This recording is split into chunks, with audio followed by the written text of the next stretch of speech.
Bonjour YouTube et bienvenue sur ta chaîne préférée, la Hache Indienne. Dans ce premier volet d'opinion non sollicitée, nous allons parler de Justice League Snyder's Cut. Que dire de la Snyder's Cut? Commençons par le début. Elle était très attendue, par le fan de comics d'abord, qui ne perd jamais une occasion d'admirer son héros préféré sur grand écran, par le cinéphile qui avait hâte de regarder les 4 heures promis de la version de Zack, et enfin par le troll de base qui, soyons honnêtes, fait tourner le schmilblick. Du coup, étant un peu ou beaucoup détroit, j'attendais avec une certaine impatience la sortie du film. Et, à chaud, je dirais qu'il est pas mal. On reconnaît un ton consistant avec les deux premiers films du DC Cinematic Universe, mais aussi la patte de Snyder, un grim dark violent où on voit poindre à l'horizon une lueur d'espoir. Une patte qu'il a façonnée et aiguisée avec des adaptations telles que 300 en 2006, Watchmen en 2009 et Sucker Punch en 2011. Et justement, nous allons parler d'espoir dans cette opinion, car j'ai l'impression que c'est ce qui différencie grandement la première version du film, celle de la Warner et de Joss Whedon, de celle-ci. Ça et d'autres trucs, bien sûr. Mais avant de nous pencher sur la question de l'espérance, remarquons que la ligne créatrice est respectée. En effet, on retrouve le ton sombre qui a vu le jour dans Man of Steel en 2013 et qui s'est développé dans Batman contre Superman, l'aube de la justice, 3 ans plus tard. Cette cohésion entre les trois films fonctionne et les lie dans un seul et même univers, qu'il vous plaise ou non. Et qu'on aime ou qu'on n'aime pas la vision de Snyder, force est de constater qu'il en a une. Bien que Joss Whedon soit un réalisateur correct, voire bon, sa vision pour ce film ne collait pas, mais alors pas du tout, avec le travail de world building entamé par le réalisateur de L'Armée des Morts. Un remake de Dawn of the Dead de Romero, sorti en 2004 et écrit par James Gunn. Si mon opinion sur ce remake vous intéresse, laissez un message dans les commentaires en bas. Ce n'est partiellement pas de la faute du papa de Buffy, bien entendu. La Warner a une grosse part de responsabilité dans l'échec critique de Justice League. Car au lieu de continuer avec un univers plus réaliste, plus graveleux, un univers qui était sien depuis les deux films précédents et qui établissait les bases du DC Cinematic Universe, la Warner a préféré faire un 180 et changer, en adoptant un ton radicalement opposé et qui ne ressemblait que trop bien au style de Marvel. Lisse, consensuel et trop Disney. Là, la Snyder's Cut se réconcilie avec les codes du DC Cinematic Universe initial et entre parfaitement dans la case. Elle est le dénouement parfait de la trilogie DC de Snyder, et ouvre la voie au prochain film bien mieux que son homologue whedonien, car il nous présente les futurs héros qui viennent se rajouter à la franchise de façon plus pertinente. Ces derniers sont un peu plus développés que dans la version Whedon. Correction, la Snyder's Cut le fait mieux, et rompt avec les clichés proposés par la version Warner. Aquaman n'est pas le bourrin un peu débile, mais propose une vraie profondeur. Sous-marine. Lol. On le voit douter, lutter entre son envie de rester anonyme, de se couper du monde, et son instinct qui le pousse à rejoindre les autres héros. Flash n'est pas le poltron du groupe, mais son apprenti super-héros qui cherche à s'améliorer. L'humour de Batman est plus cinglant et cynique, et la personnalité de Cyborg est bien plus construite. Wonder Woman, quant à elle, est un personnage à part entière, un membre du groupe, du club, et n'est pas dépeinte comme la maman qui s'amuse des inepties de ses enfants un peu turbulents. Superman n'est pas particulièrement intéressant. Il n'est qu'un adjuvant, et puis il a eu droit à deux films de plus que la majorité des autres, donc chacun son tour. Et quelque part, c'est là la beauté du film.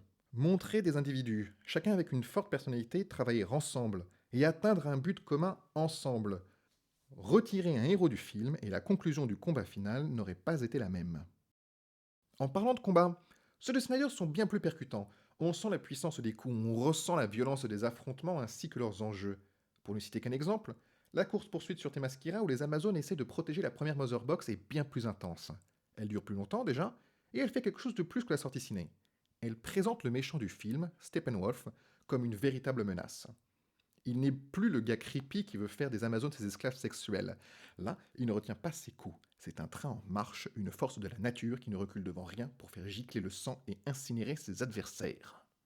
De plus, nombre de scènes d'action, en plus d'être spectaculaires, sont esthétiquement magnifiques. Snyder sait mettre en valeur le corps en plein effort, il sait montrer la tension avec ses plans rapprochés et l'épique avec ses plans larges.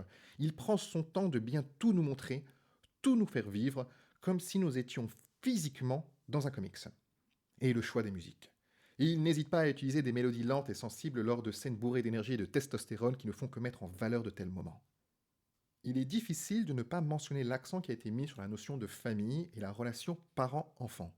Chaque héros doit faire face à un ou des parents.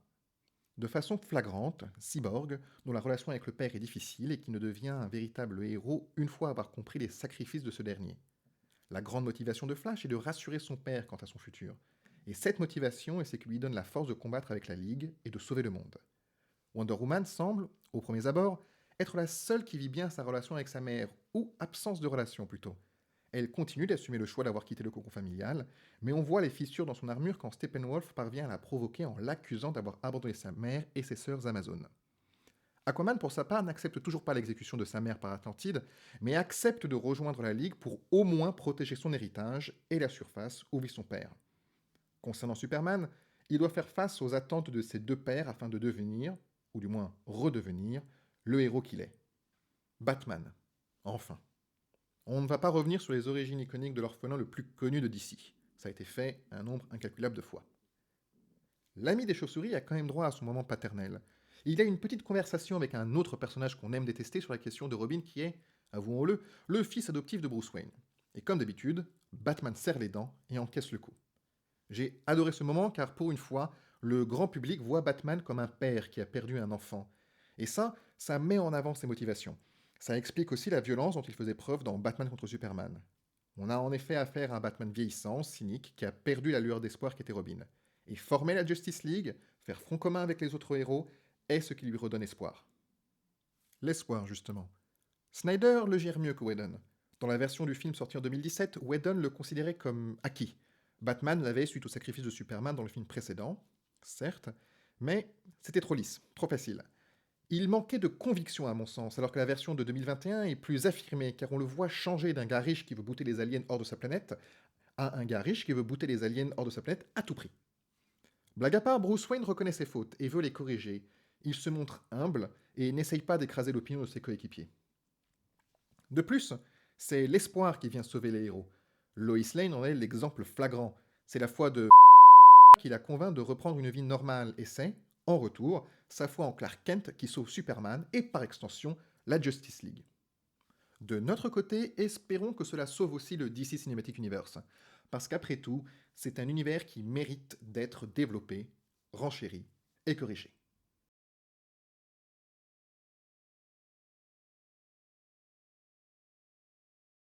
Ceci étant dit, le film est loin d'être parfait.